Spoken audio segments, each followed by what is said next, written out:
আমরা সত্যিই এক ভাগ্যবান প্রজন্ম। ইতিহাসের পাতায় যবন ম্লেচ্ছদের আক্রমণই শুধু পড়ে এসেছি।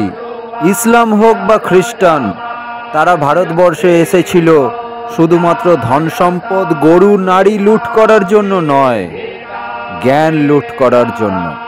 তারা মন্দির ভেঙেছে, পুঁথি জ্বালিয়েছে, গ্রন্থাগার, লাইব্রেরি, নালন্দার মতো বিশ্ববিদ্যালয় জ্বালিয়েছে।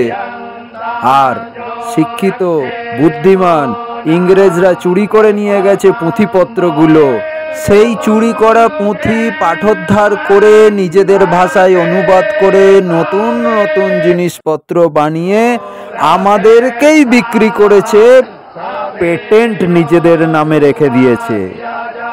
এইসব পুঁথি আসার আগে কোথায় ছিল ইংরেজদের উন্নতি?